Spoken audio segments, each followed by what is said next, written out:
les morts qui t'adorent, mais ceux qui sont encore en vie.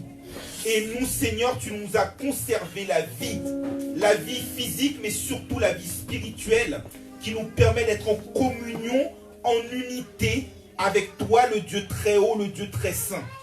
Seigneur, dans ta grâce, tu as permis que nous puissions t'adorer en esprit et en vérité. Et Seigneur, après nous avoir permis de te parler par nos prières, par nos adorations, je veux te demander maintenant, Seigneur, de nous parler. Nous ne voulons pas entendre l'homme parler parce que l'homme est imparfait. Et moi-même, je suis imparfait en tout premier lieu. Mais nous voulons que toi qui es excellent, plus que parfait, que tu parles à ton peuple. Que le feu de ton esprit descende. Que ta parole se manifeste. Parce que Seigneur, mon Dieu, ta parole est puissante. Ta parole est esprit et vie. Et lorsque ta parole agit, elle est plus tranchante qu'une épée à deux tranchants. Alors Seigneur, que ton esprit descende. Que ta lumière illumine les yeux de nos cœurs. Et que nous ressortions en étant transformés par ton Esprit Saint. Transformés avec une trace indélébile. Que ta parole ne s'envole point de notre souvenir. Et que chacun de nous reçoive pour sa part une nourriture qui va l'édifier selon la louange de ta gloire. Je vous demande, Seigneur, de recevoir nos faibles mots, d'entendre les cris de nos cœurs. C'est notre prière au nom de Jésus. Amen. Amen, amen, amen. Que la miséricorde, la grâce et la paix vous soient données par notre Dieu et notre Seigneur Jésus-Christ. Que la miséricorde, la grâce et la paix vous soient données par notre Dieu et notre Seigneur Jésus-Christ. Amen. Amen. Gloire à Dieu. Ce temps de l'année civile est un temps qui est important. C'est le temps de la rentrée. La rentrée, c'est l'occasion pour nos enfants d'avoir de nouveaux copains, d'avoir de nouveaux jeux. Mais surtout, c'est aussi l'occasion pour eux d'accumuler de nouvelles connaissances dont certaines peuvent être bonnes, peuvent être excellentes pour leur avenir, mais d'autres, comme notamment avec la loi Chiappa, peuvent être extrêmement nocives et peuvent même conduire à leur destruction. Ce temps de la rentrée est aussi pour nous adultes un temps qui est capital. C'est aussi le temps de se lancer dans de nouvelles perspectives, dans de nouvelles orientations, dans de nouveaux projets, dans de nouveaux programmes, et d'avoir de nouveaux rêves, de nouveaux espoirs. Des temps sur lesquels nous sommes attentifs, parce que nous espérons bien entendu que nos enfants puissent parvenir à la réussite. Mais dans le même temps, nous espérons nous aussi franchir une étape supplémentaire dans nos vies. Mais alors que nous faisons preuve de rigueur, d'attention, de minutie dans le développement de nos vies personnelles, qu'en est-il de nos vies spirituelles? Est-ce que nous prenons le temps d'avoir une rentrée avec Jésus-Christ? Et pourtant la Bible est absolument claire à ce sujet. L'apôtre Paul lui-même exhortant les Thessaloniciens, en 1 Thessaloniciens 4, verset 1er, les conjurer au nom du Seigneur Jésus de marcher de progrès en progrès. Quant aux Corinthiens, après les avoir exhortés, après avoir utilisé le bâton du berger, l'apôtre Paul leur a demandé de demeurer fermes et inébranlables, travaillant de mieux en mieux à l'œuvre du Seigneur, sachant que leur travail dans le Seigneur ne sera pas vain. Beaucoup de chrétiens ont besoin d'une rentrée, d'une nouvelle rentrée. Car il est vrai que Christ est mort une fois pour toutes, lui le juste pour les injustes.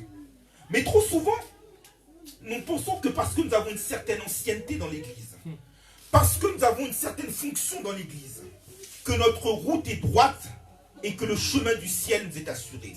Et pourtant, le sage Salomon disait en Proverbe 16, verset 14, que telle voie peut paraître droite à l'homme, mais son issue c'est la ruine. À partir de ce moment-là, après un temps de retraite, après un temps de vacances, après un temps de repos, le chrétien doit être sobre, vaquer à la prière, car la fin de toute chose est proche, et surtout enclencher la machine spirituelle qui va lui permettre de marcher de progrès en progrès, la machine spirituelle qui va lui permettre de travailler de mieux en mieux à l'œuvre du Seigneur, la machine spirituelle qui va lui permettre dans son être intérieur d'être transformé de gloire en gloire, comme en la même image, comme par le Seigneur l'Esprit. Ce matin, le Seigneur veut que nous fassions une rentrée. Et cette rentrée, c'est une grâce, parce que Dieu fait toutes choses pour un but. L'intitulé, la dénomination spirituelle de cette assemblée, c'est le centre du nouveau départ. Amen. Le centre suppose de mettre Jésus à l'extrême centre, au cœur de l'église, comme chef de l'église. Mais le nouveau départ aussi suppose que nous ayons une nouvelle mentalité, la mentalité d'en haut, la mentalité céleste, la mentalité céleste, la mentalité chrétienne. Amen. Un nouveau départ. Parce que notre Dieu a dit que nous n'avons pas à nous inquiéter, parce qu'il va faire toutes choses devenir nouvelles. Yes, yes. Avant tout qu'il nous rende, vous comme moi, nouveaux, Alléluia. prêts à rentrer dans le royaume des cieux. Amen. C'est ce que nous allons voir ce matin à la lecture de plusieurs versets tirés de l'Épître aux Éphésiens, chapitre 4, versets 20 à 32, lecture pour laquelle en cette rentrée, je vous demanderai s'il vous plaît de bien pouvoir vous mettre debout à la gloire de Dieu. Amen.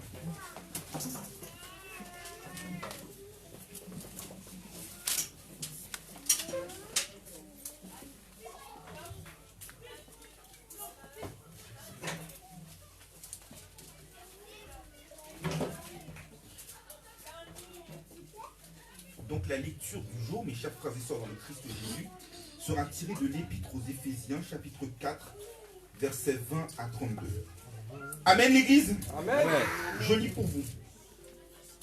Mais vous, ce n'est pas ainsi que vous avez appris Christ, si du moins vous l'avez entendu, et si conformément à la vérité qui est en Jésus, c'est en lui que vous avez été instruits à vous dépouiller par rapport à votre vie passée, du vieil homme qui se corrompt par les convoitises trompeuses, à être renouvelé dans l'esprit de votre intelligence et à revêtir l'homme nouveau, créé selon Dieu, dans une justice et une sainteté que produit la vérité. C'est pourquoi renoncez aux mensonges et que chacun de vous parle selon la vérité à son prochain, car nous sommes membres les uns des autres. Si vous vous mettez en colère, ne péchez point. Que le soleil ne se couche pas sur votre colère. Et ne donnez pas accès au diable. Que celui qui dérobait ne dérobe plus, mais plutôt qu'il travaille en faisant de ses mains ce qui est bien, pour avoir de quoi donner à celui qui est dans le besoin. Qu'il ne sorte de votre bouche aucune parole mauvaise, mais s'il y a lieu, quelques paroles qui servent à l'édification et communiquent une grâce à ceux qui l'entendent. N'attristez pas le Saint-Esprit de Dieu, par lequel vous avez été scellés pour le jour de la rédemption. Que toute amertume, toute animosité, toute colère, toute clameur, toute calomnie et toute espèce de méchanceté disparaissent du milieu de vous. Soyez bons les uns envers les autres, compatissants, vous pardonnant réciproquement, comme Dieu vous a pardonné en Christ. Amen. Amen. Que le Seigneur vienne bénir cette sainte écriture pour l'éducation commune de nos âmes. Je vous remercie. Vous pouvez vous asseoir.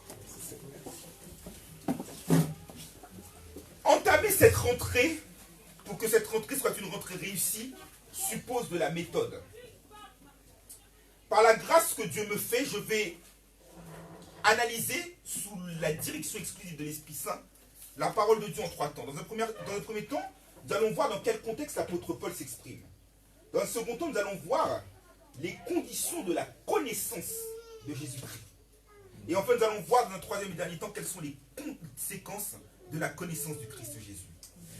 Alors l'apôtre Paul adresse ses écritures à l'église d'Éphèse. L'église d'Éphèse a été fondée par l'apôtre Paul lors de son second voyage missionnaire, en Actes chapitre 18, versets 18 à 21. Ensuite, Paul est parti et il a laissé Priscille et Aquilas pour suivre le travail à sa place. Après cela, Apollos s'est joint à cette équipe.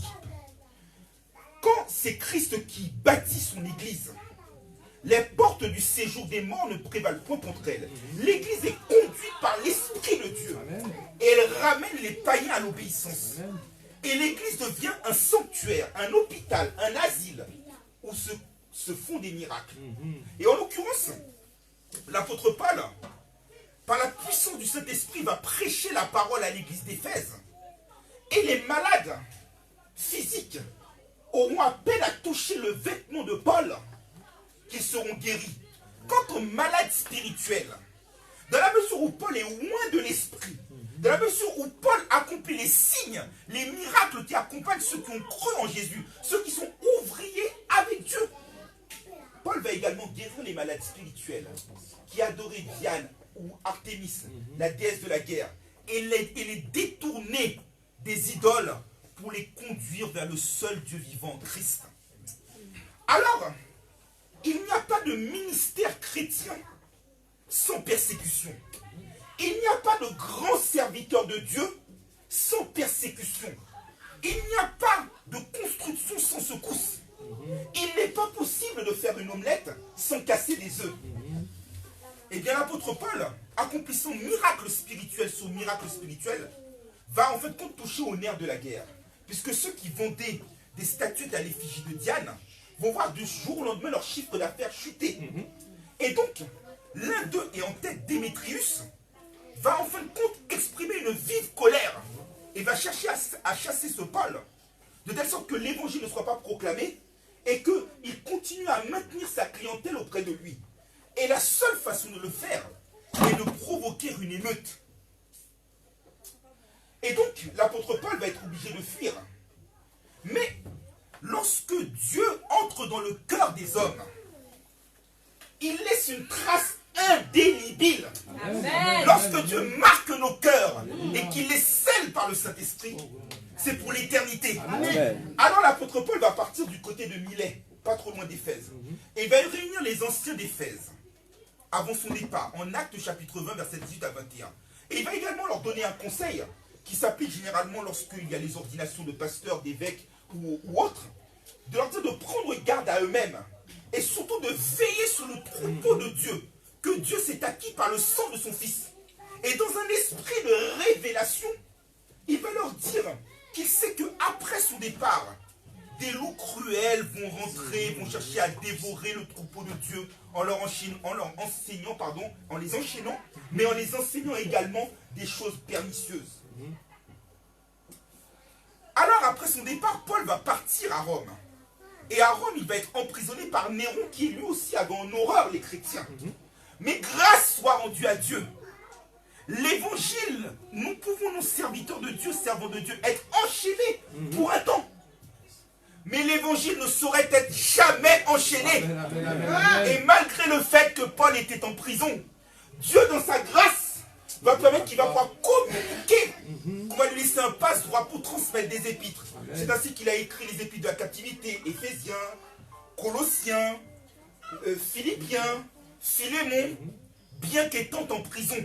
Et que de sa prison, il va enseigner et continuer à édifier le peuple de Dieu. Cela nous démontre que l'évangile est une dynamite.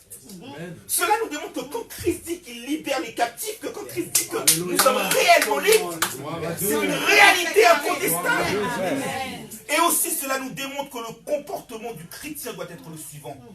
Ne portons pas, quelles que soient nos difficultés présentes, notre attention sur les choses visibles, mais portons notre attention sur les choses invisibles qui sont un poids éternel de gloire.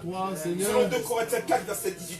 De la même manière que le peuple d'Israël était poursuivi par les Égyptiens et que l'Éternel leur avait dit que dans peu de temps vous ne les verrez plus. Ceux qui appartiennent au peuple de Dieu par l'évangile de grâce, qui sont l'Israël de Dieu, peuvent être enchaînés. Mais quoi qu'il advienne, ces chaînes en un instant peuvent disparaître, car d'un mot, Jésus fait tomber les fers. Alléluia. Gloire à toi, Jésus. Et Paul va prêcher à l'église d'Éphèse. Non seulement nous ne devons pas porter notre attention sur les choses visibles, mais de surcroît, mes frères et sœurs aussi, il y a un standard de vie chrétienne. Il y a un level de vie chrétienne. Il y a un niveau de vie chrétienne que nous avons atteint. Comme on dit familièrement chez nous, nous papetonnons encore. Nous ne reviendrons pas en arrière. Amen. Et rien ne pourra nous retenir. Alléluia. Et l'église d'Éphèse avait un témoignage qui était très très bon. La foi de l'église d'Éphèse était connue dans le monde entier selon Éphésiens 1, verset 15. Et de nos jours dans l'église, on se concentre sur la parole, sur l'éloquence, sur la réputation apparente. Mais le témoignage substantiel, le témoignage cardiaque, le témoignage cardinal, est laissé de côté. Et ce qui peut évangéliser, plus qu'une prédication, plus qu'une éloquence, c'est un témoignage. Parce que parfois, vous comme moi, nous sommes peut-être la première et la dernière Bible qu'un païen pourra lire. Et parfois, notre comportement peut faire obstacle à la foi du païen pour entrer dans les promesses de Dieu. Alors l'église d'Éphèse était populaire. Mais au niveau spirituel comme dans la vraie vie, on fait une rentrée. On acquiert de nouvelles connaissances. On passe à l'étape supérieure. Mais le plus dur, je vous dis à mes frères et sœurs en Christ, ce n'est pas d'être, et surtout dans le Seigneur, ce n'est pas d'être au plus haut niveau, c'est d'y rester. Amen. Et malheureusement, dans l'Apocalypse, l'église d'Éphèse avait eu un témoignage qui s'était un peu fané. Puisque le Seigneur était content du fait qu'elle était intransigeante à l'endroit du péché. Mais le cas, c'est qu'elle a abandonné son premier amour. Elle a abandonné son amour pour le Christ. Chose substantielle. On ne peut pas prêcher la parole. On ne peut pas exhorter. On ne peut pas amener à Christ si l'on n'aime pas Christ d'abord. Et donc le Seigneur va les réprimander pour qu'ils se reprennent. Et là, l'épître aux Éphésiens est en quelque sorte le tracé de notre vie chrétienne. L'épître aux Éphésiens nous raconte quelle était notre vie autrefois. Ensuite, la solution à la maladie qui était le péché dans notre vie d'autrefois, c'est Christ. Et enfin, la conséquence.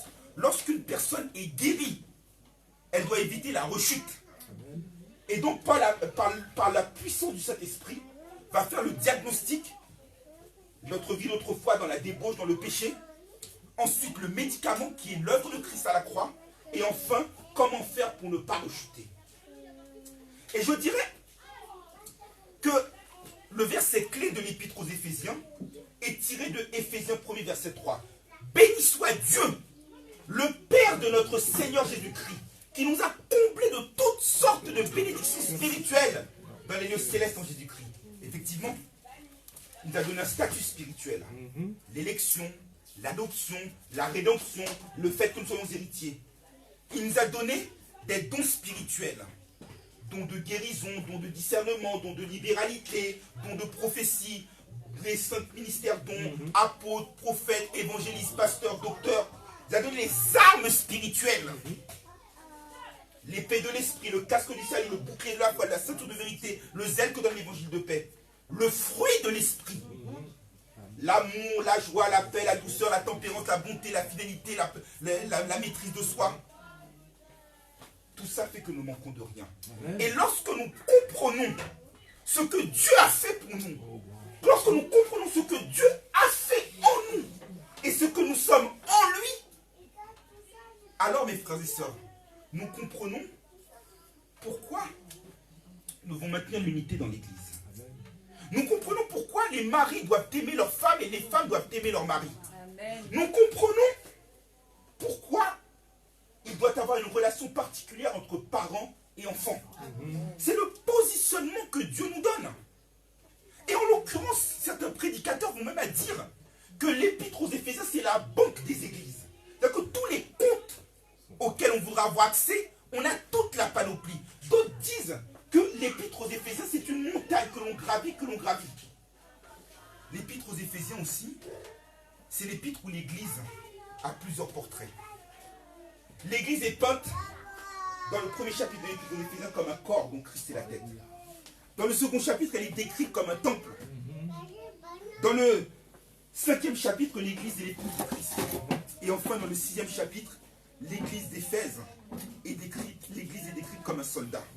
C'est la banque des églises. C'est aussi une alliance. Parce que, en l'occurrence, en Genèse chapitre 12, l'Éternel avait conclu une alliance avec Abraham.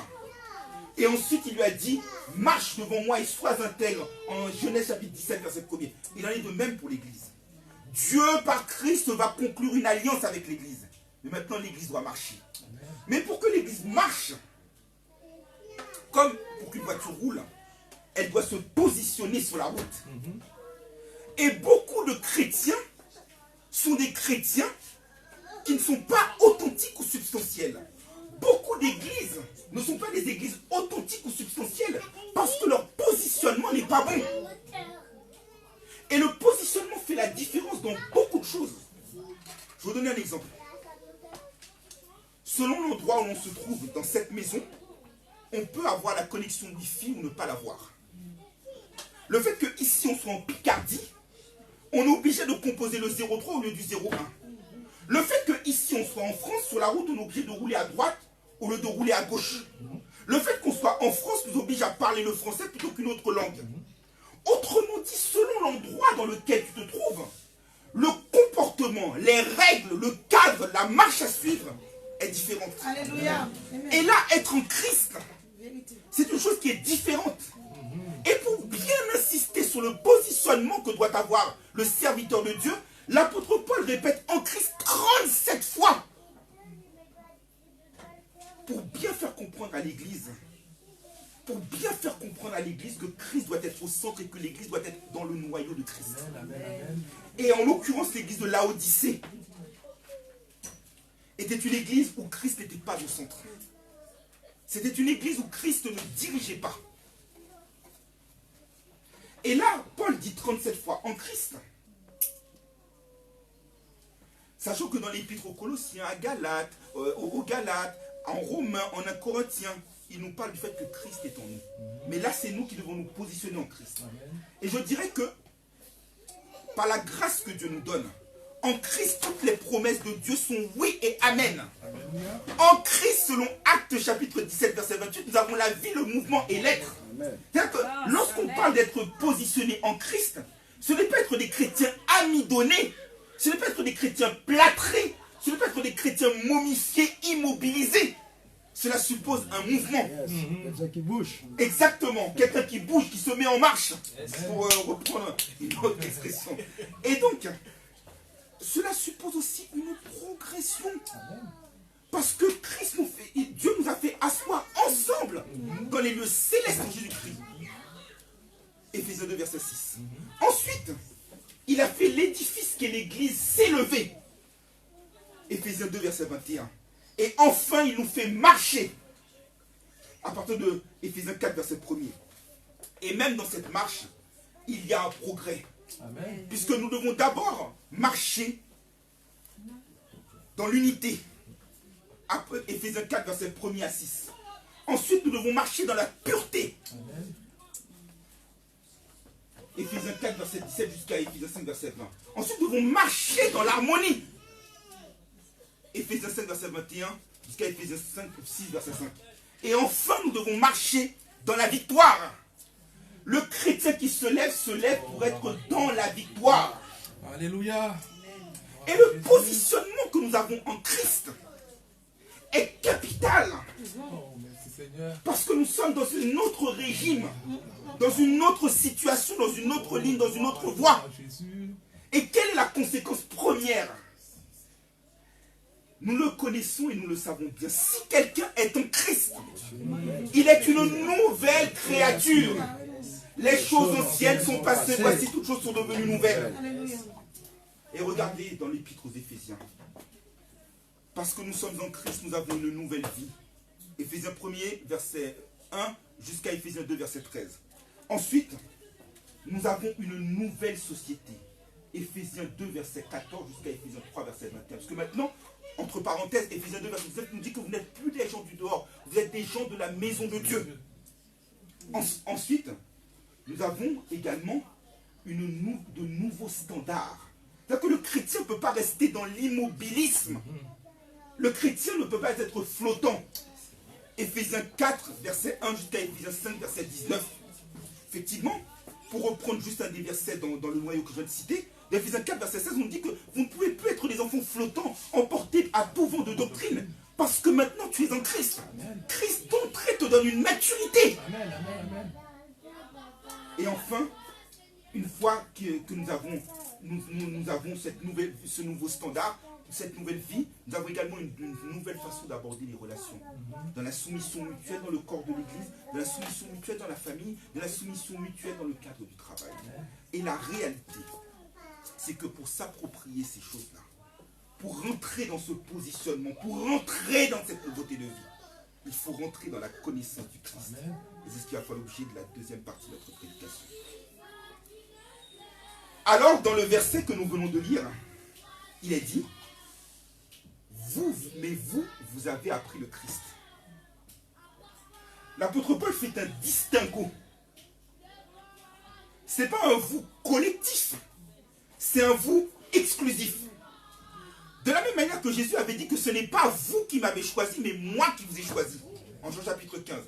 De la même manière que Pierre nous dit que, mais vous êtes une nation sainte, une race élue, un sacerdoce royal, un peuple acquis, pour annoncer les vertus de celui qui vous a fait passer des ténèbres à sa merveilleuse lumière. Vous qui n'étiez pas un peuple, mais qui maintenant êtes un peuple. C'est un distinguo qui fait. C'est-à-dire que le chrétien doit être différent de l'autre. Mais être différent ne veut pas dire être arrogant, ne veut pas dire être condescendant, ne veut pas dire être méprisant, ne veut pas dire être amnésique. Parce que souvent, quand Dieu nous fait la grâce de nous racheter à un très grand prix et qu'il nous élève dans des positions élevées dans son royaume, souvent nous nous croyons supérieurs et nous pensons écraser les autres. Et n'oublions pas ce que David, l'homme selon le cœur de Dieu, disait dans le psaume 51, verset 7. Ma mère, je suis né dans l'iniquité et ma mère m'a conçu dans le péché. C'est-à-dire que dès le départ, je suis dans le péché. Et l'épître aux Éphésiens nous donne plusieurs illustrations de l'état dans lequel nous étions autrefois. Autrefois, nous marchions selon le train de ce monde, sous l'air de la... Nous étions des enfants de colère, de la rébellion. Éphésiens 2, versets 1 à 3. Autrefois, nous avions l'intelligence obscurcie. Éphésiens 4, versets 17 à 19. Autrefois, nous étions ténèbres, mais maintenant, nous sommes lumière. Donc, c'est dire le changement, la réforme, la transformation, le renouvellement que Dieu a, la greffe que Dieu a opérée en nous. Et pour cela, il y a 3 conditions. Il faut apprendre le Christ. Il faut entendre le Christ. Et il faut être instruit par le Christ. Apprendre du Christ, ça veut dire passer du temps avec lui. Et ça veut dire recevoir ses enseignements et s'attacher à ses enseignements. De la même manière que lorsque les enfants vont à l'école, ils apprennent de leurs professeurs. Mais pour qu'ils apprennent, il y a un temps qu'ils doivent passer avec le professeur à l'écouter, les enseigner. Et ils doivent aussi rentrer chez eux, faire leurs devoirs et réviser pour s'attacher à ce que leur professeur leur a dit, de telle sorte que cela rentre dans leur cerveau et qu'ils ne l'oublient pas. Dans le même ordre d'idée, le chrétien doit passer du temps, parce que apprendre de Christ, c'est passer du temps avec lui, et ensuite s'attacher et accepter ses enseignements. Un cœur rebelle ne peut pas apprendre du Christ. Un cœur réticent ne peut pas apprendre du Christ. Un cœur qui a un esprit d'égarement ne peut pas apprendre du Christ. Et l'apôtre Paul est clair à ce sujet-là. En 2 Timothée 3, verset 7, il dit qu'il y a certains hommes, certaines femmes agités de toutes sortes de tourments, que viennent séduire les faux docteurs, qui apprennent toujours, mais qui ne parviennent jamais à la connaissance de la vérité. Parce que ce sont des enfants flottants. Ce sont des enfants qui basculent d'un endroit à un autre. Ce sont des enfants qui sont influençables, que n'importe quel type de faux docteur peut, entre guillemets, arnaquer avec toutes sortes de belles paroles, avec toutes sortes de faux discours. Mais lorsque l'on a appris le Christ, comme nous le verrons plus avant, Christ donne un discernement. Amen. Lorsqu'on a appris le Christ, on est totalement différent. Et apprendre du Christ, c'est aussi entendre. Il n'est pas possible d'apprendre du Christ sans entendre, sans prendre le temps d'écouter. Et parfois, Dieu merci, ce n'est pas le cas ici. Mais dans certaines églises, le peuple de Dieu passe plus de temps à parler entre eux qu'à écouter la parole. Donc il ne peut pas entendre le Christ. Il ne peut pas l'entendre. Et l'entendre, c'est s'attacher aussi à sa parole. Hébreux 12, verset 25, nous dit que d'ici du temps des hommes, des oracles qui étaient prononcés sur la terre, il y avait une juste sanction. À plus forte raison, la sanction ne sera-t-elle pas plus forte si nous refusons d'entendre les oracles qui viennent d'en haut? Quelqu'un qui entend Christ est automatiquement transformé. Amen. Parce que lorsque l'on écoute les choses de ce monde, nous sommes informés. Mais lorsqu'on écoute et qu'on entend Christ, eh bien, on est transformé. Amen. Et en l'occurrence, entendre, ce n'est pas simplement écouter. C'est écouter et accorder une attention particulière. Et lorsqu'on accorde une attention particulière, on développe une certaine empathie, on développe une certaine concentration. Et Luc 11, verset 51 nous dit « Heureux plutôt ceux qui écoutent et gardent la parole. » Parce que lorsqu'on entend quelqu'un, vous entendez votre patron, ça veut dire que vous appliquez ses instructions. Amen. Vous appliquez les conseils, les ordres qu'il vous donne. Et Jésus d'ailleurs s'était plaint vis-à-vis des disciples. En Luc 6, verset 46, il dit que pourquoi vous m'appelez Seigneur et ne faites pas ce que je vous dis? Il faut entendre. Et entendre aussi, c'est développer l'attitude de la brebis. La brebis est tellement habituée à écouter son berger qu'elle reconnaît sa voix parmi toutes les voix. Entendre, c'est développer une oreille spirituelle fine. Entendre, c'est développer une ouïe particulière. Et aussi, cela suppose aussi être instruit. Apprendre, s'attacher aux enseignements, entendre, et maintenant instruire. Quelqu'un qui vous instruit, c'est quelqu'un qui vous éclaire. Et en l'occurrence, le Christ nous instruit d'une manière tout à fait particulière. Il nous donne le chemin, il nous donne la vérité et il nous donne la vie. Amen. Et il nous fait clairement comprendre que ni vous ni moi ne pouvons d'aucune manière, ni d'aucune sorte, par aucun de nos efforts, nous assurer la vie éternelle. Amen. C'est vrai. Et en Matthieu 11, verset 28, il dit « Venez à moi, vous tous qui êtes chargés et fatigués, je vous donnerai du repos. Je vous instruirai car je suis humble de cœur. Je suis doux. » C'est l'instruction qu'il va nous donner pour savoir comment faire. Parce que le fardeau de nos péchés sont beaucoup trop lourds. Et lui va nous dire comment nous en décharger. C'est de nous approcher de lui. Nous approcher avec confiance. Et de le laisser prendre en charge notre péché. Cela suppose aussi de développer une connaissance. Et je ne parle pas de connaissance ici intellectuelle. Je ne parle pas de connaissance que l'on donne à l'école. Comme nous en parlions avec le pasteur cette semaine, les lois qui ont été votées au Parlement font détruire l'intellect de nos enfants, en leur enseignant dès leur plus jeune âge des choses pernicieuses, pour que dans 20 ans, dans 30 ans, ils soient formatés. Ces connaissances encyclopédiques, en l'occurrence, sont destructives. Mais il y a aussi des autres connaissances encyclopédiques qui sont destructives. Il est bon que l'homme s'instruise, que l'homme se cultive.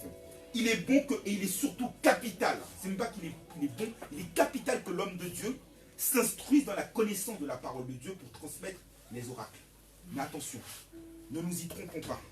Ne nous enflons pas d'orgueil parce que nous avons une certaine connaissance. Parce que, comme dit 1 Corinthiens 8, verset 1, cela enfle notre orgueil. Ne pensons pas que nous sommes sauvés parce que nous connaissons la Bible de Genèse jusqu'à Apocalypse. On peut parfaitement avoir une connaissance encyclopédique des Écritures et ne jamais avoir été proche de Dieu. La connaissance, en l'occurrence, suppose l'intimité. Comme Adam alla vers Ève, Adam alla et il connut Ève. C'est une intimité. Une intimité, on devient collé comme de la glu.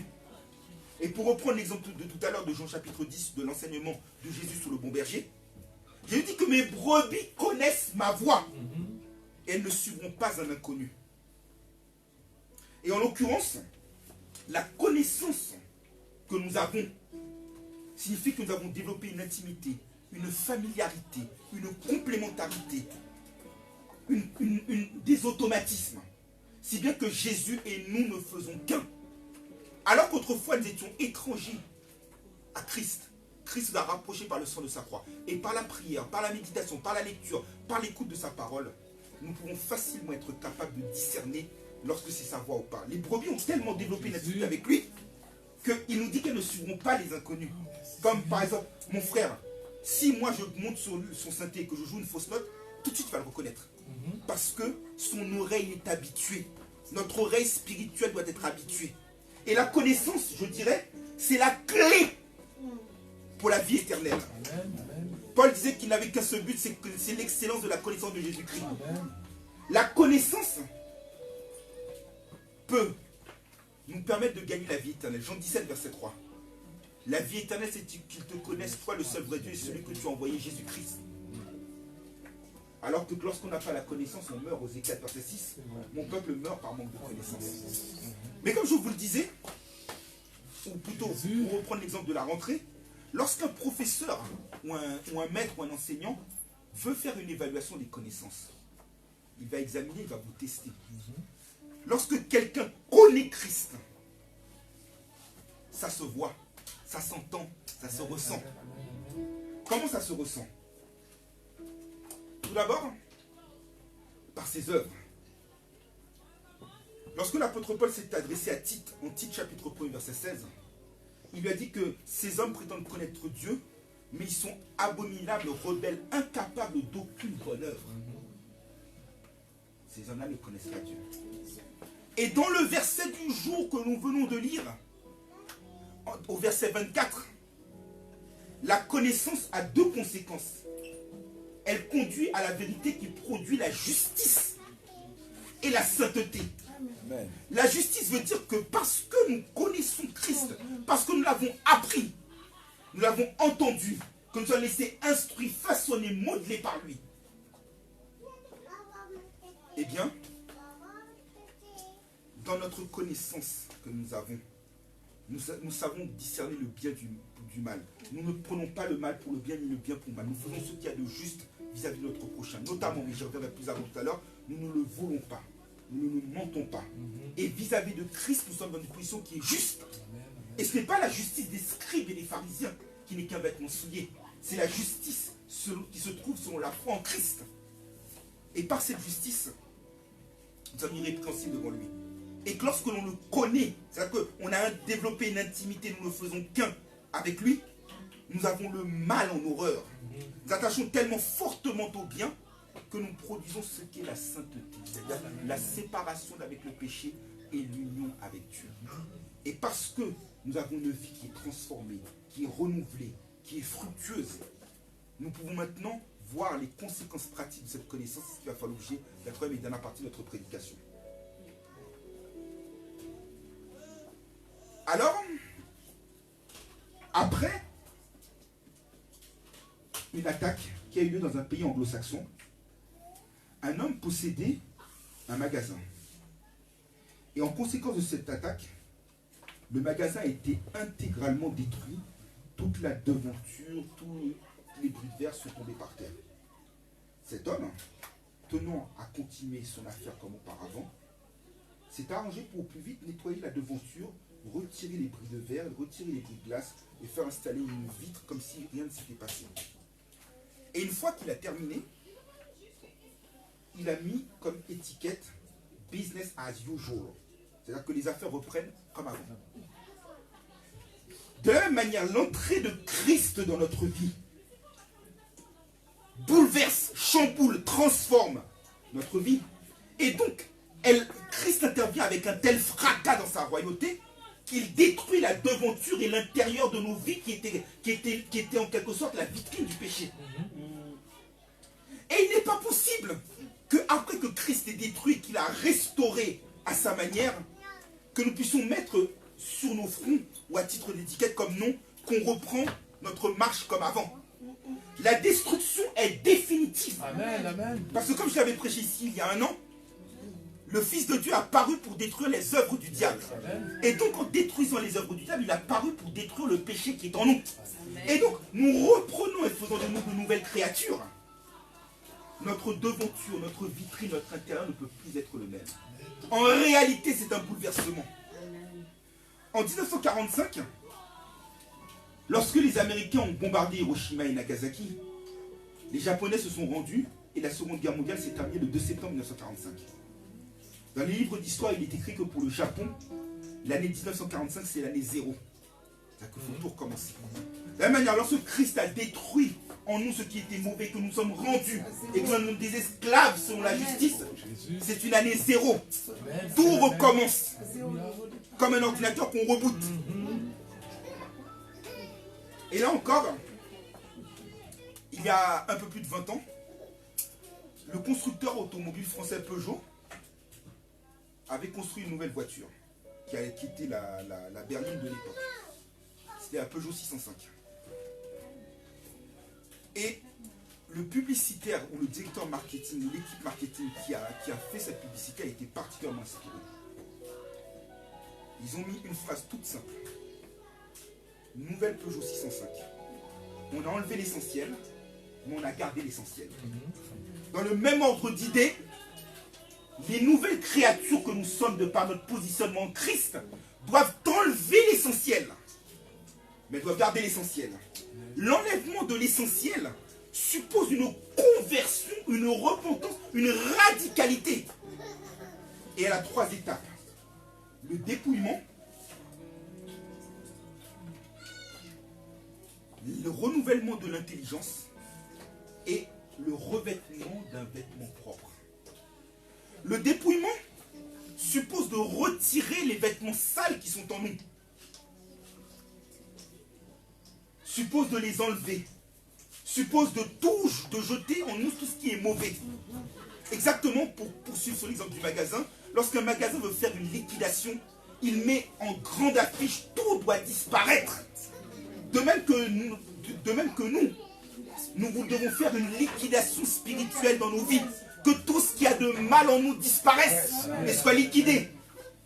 Quitte à reconstruire une autre entreprise spirituelle cette fois-ci après.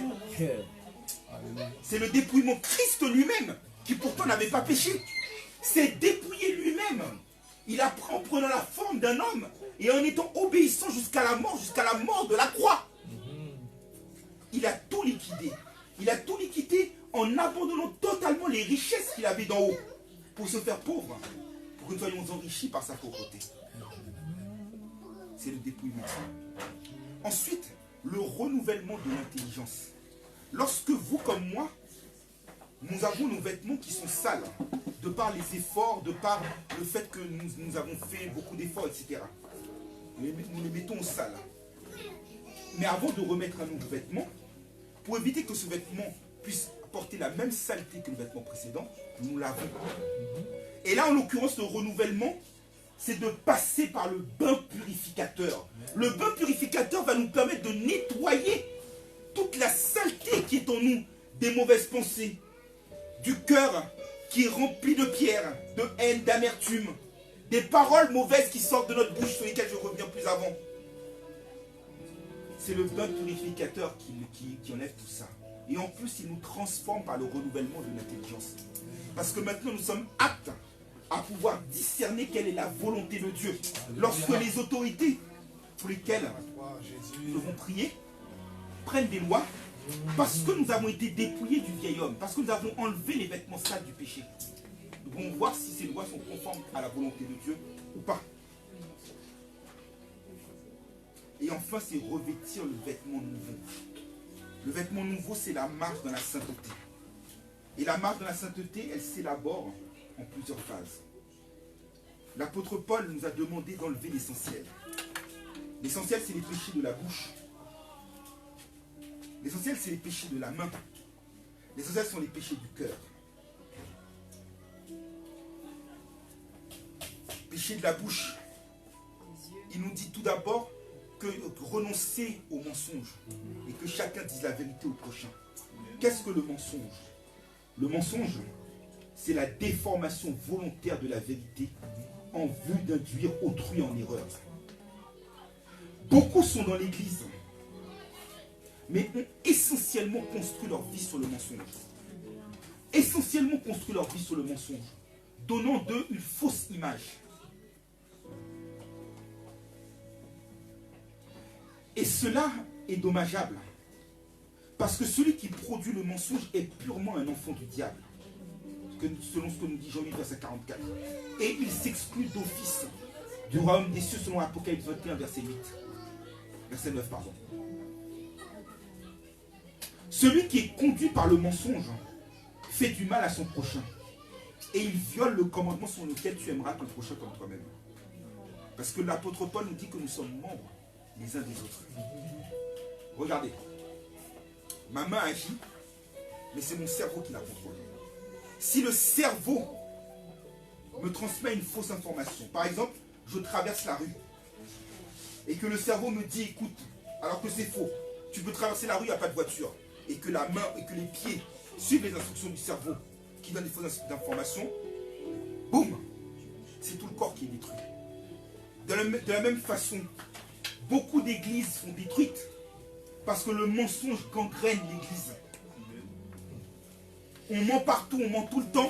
On vient à l'église, on trimballe notre semaine, notre vie de mensonge. Amen. Et ça vient affecter l'église. Et l'église est détruite. Les péchés de la bouche aussi, c'est la calomnie. Tu ne porteras pas de faux témoignages contre ton prochain. Parfois, nous ne connaissons rien de la vie du frère ou de la sœur, mais nous racontons plein de choses qui viennent détruire sa réputation. C'est aussi l'animosité. On ne peut pas entendre la vérité. Dès qu'on entend la vérité, on est en colère. Jésus avait prêché lors de sa première prédication dans la synagogue et qu'il avait dit que c'était lui le Messie annoncé par, ou moins annoncé par Ésaïe. Alors les pharisiens ont commencé à être en colère, ils ne pouvaient pas supporter la vérité. C'est la clameur. Un chrétien, si vous me permettez cette familiarité, n'a pas le droit de s'afficher, de faire du bruit en public, de se donner un spectacle, d'avoir des gestes inacceptables, diaboliques.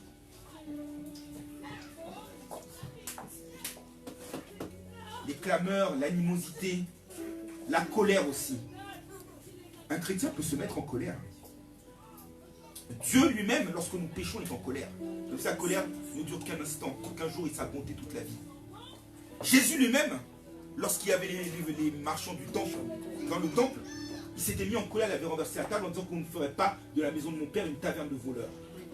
C'est pas grave qu'il ait la colère. Ce qui importe, c'est que la colère n'engendre pas le péché. Parce qu'une colère qui dure, parfois, par exemple, hélas, il y a des meurtres qui se produisent. Ça a commencé à partir d'une colère. Un homme qui décide de tuer sa femme, ses enfants, se suicide. Ça part d'une colère. C'est qu'avant, l'apôtre Paul nous dit que si nous mettons en colère avant que le soleil se couche, que la colère cesse, que nous puissions y mettre un terme. Parce que ne pas y mettre un terme, c'est donner accès au diable. Péché de la main aussi. Une main qui s'élève pour élever de Dieu doit être une main pure. Cette main ne peut pas voler. Exode 20, verset 16, tu ne voleras point.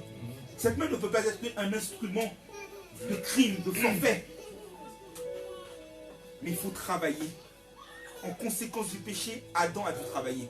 Et celui qui ne travaille pas, nous dit l'apôtre Paul en 2 Thessaloniciens 3, verset 13, ne doit pas manger. Celui qui ne travaille pas et qui ne répond pas aux besoins de sa famille est pire qu'un infidèle. À Timothée 5, verset 8. Le chrétien doit travailler. Il ne doit pas déprimer. Il doit travailler parce qu'il doit être un instrument pour aider ceux qui sont dans le besoin. C'est là que nous avons aussi un appel à la libéralité. Parce que Christ nous a renouvelés, nous a positionnés autrement. Nous devons être des instruments pour la justice, des instruments pour aider ceux qui sont dans le besoin. Et c'est le rôle social de l'Église, d'être caritatif, d'être charitable.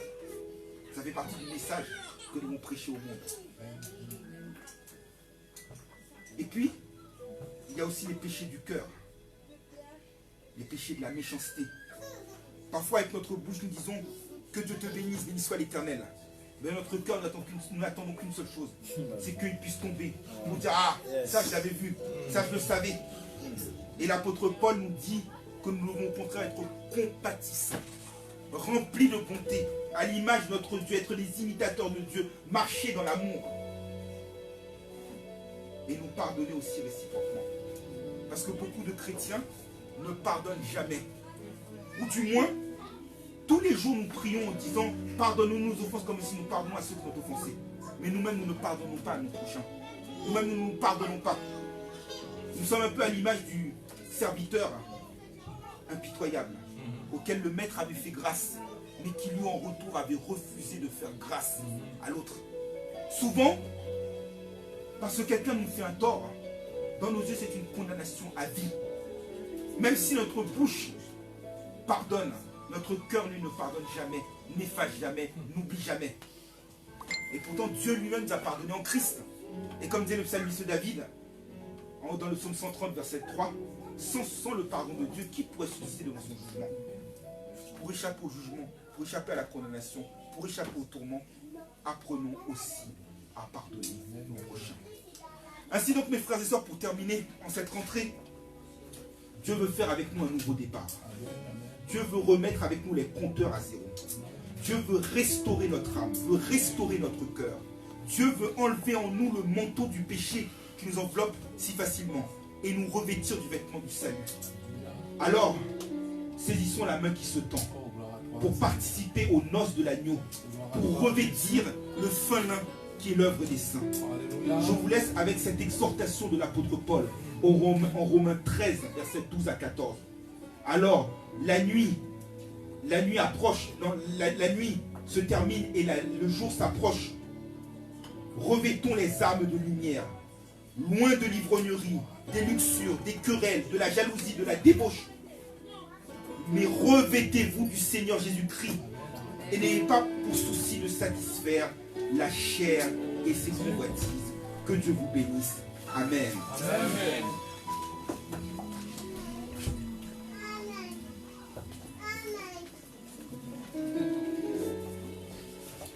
Merci Seigneur. Je ne sais pas pour vous, mais moi j'ai été restauré ce matin. Oh Seigneur, merci. Merci pour ta parole. La parole de Dieu, c'est une vérité et certaine. Ce matin, vous avez entendu cette bonne parole. Église du Seigneur, peuple de Dieu. Vous peut-être qui nous écoutez, qui nous regardez même. Si cette parole a touché, si cette parole a provoqué un bouleversement, si cette parole a donné un désir de se remettre en selle, comme un seul homme, mets-toi debout. Et toute l'église se joindra au pasteur pour prier, pour toi, ou même peut-être pour 2, 3, ou même peut-être pour l'église, j'en sais rien.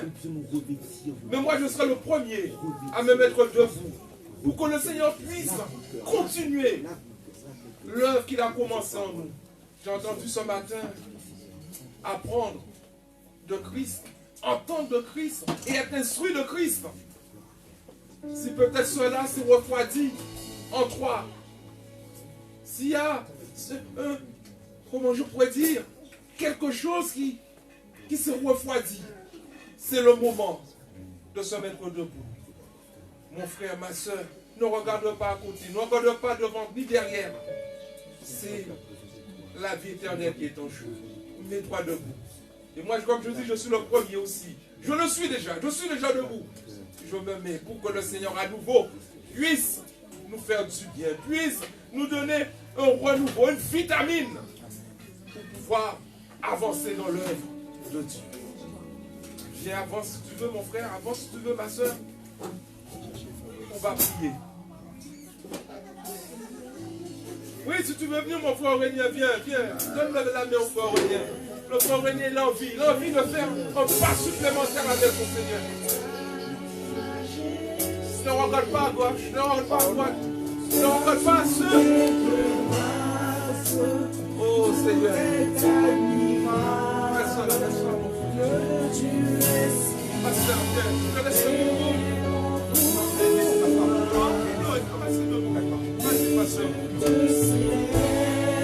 Seigneur Dieu de gloire, je te dis merci d'un cœur reconnaissant, car il y a plus de joie dans les yeux pour un pécheur qui se repent que pour 99 Jésus. Voici le frère vient s'approcher de toi pour recevoir ta grâce, pour être rempli de ta présence, être rempli de ton esprit, pour apprendre de ta part, pour t'entendre et pour être instruit par toi. Seigneur, nous savons que tous nos péchés sont privés de la gloire de Dieu. Mais nous savons également que tu ne refuseras pas celui qui vient vers toi, Seigneur. C'est pour ça que nous devons recevoir mon frère dans ta présence et de le revêtir de la plus belle robe spirituelle, de le revêtir de l'esprit, de le revêtir de Christ, de le revêtir du vêtement du salut, de le revêtir d'entrailles, de compassion, de bonté, d'humilité, de douceur et de patience, et de l'amour qui est le lien de la perfection. Entre dans ton cœur maintenant. Enlève en lui l'essentiel et revêt-le de l'essentiel qui est le Christ. Qu'il ressorte en étant transformé, que ta parole est une trace indélébile dans ton cœur, dans ton esprit, et qu'il marche en nouveauté de vie, qu'il marche en portant l'esprit de lumière, qu'il marche comme un soldat en étant agréable à tes yeux. Fais ton intervention, Seigneur. Nous savons que si nous prions conformément à ta volonté, tu nous écoutes, alors tu vas répondre à notre prière.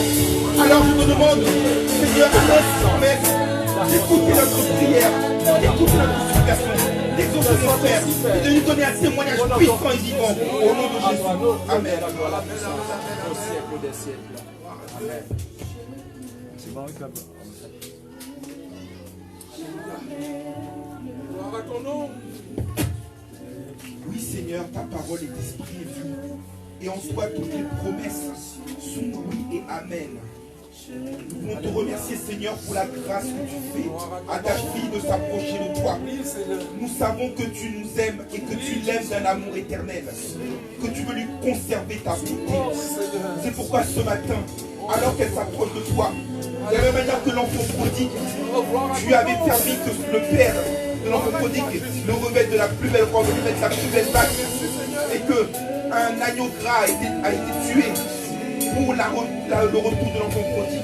Tu veux de revêtir ta servante, de revêtir ton enfant des plus beaux vêtements, du fin lin qui est l'œuvre des saints, des vêtements blancs qui respirent la sainteté, qu'elle dégage le parfum de la bonne odeur de Jésus-Christ, que le pain purificateur puisse agir en elle, et que, animée par la flamme de ton esprit, elle devienne un vase d'honneur à la louange de ta gloire, et que, Seigneur, elle puisse être un instrument que tu as choisi et au travers duquel tu vas pouvoir convertir des âmes. Seigneur, nous savons que tu peux faire des miracles, que tu changes la malédiction en bénédiction, qu'en un instant, tu peux retirer les vêtements de mort et le retirer un vêtement de vie. De la même manière que Lazare avait laissé ses vêtements de mort dans le tombeau. Je demande que les vêtements de péché, le manteau du péché, qui a peut-être pu envelopper ta servante si facilement, nous voulons laisser dans le tombeau et puis la nouveauté de vie, le fin lin, l'œuvre de saint, les vêtements blancs, le vêtement de louange, le vêtement du salut, le vêtement du Christ, le vêtement du Saint-Esprit, le vêtement de gloire, puisse la revêtir totalement et qu'elle soit rayonnante de joie. Parce que lorsqu'on tourne vers toi les regards, on est rayonnant de joie et le visage ne se couvre pas de honte. L'évangile, eh bien, nous permet de ne pas avoir honte. Et bien que ta servante puisse prendre cet évangile de grâce et se l'approprier, car c'est une dynamique. Oh, alléluia. Bénis-la, Seigneur, au nom de Jésus. Amen. Amen, amen, amen, amen. Oh, merci Seigneur. Gloire à Dieu. Gloire à Jésus.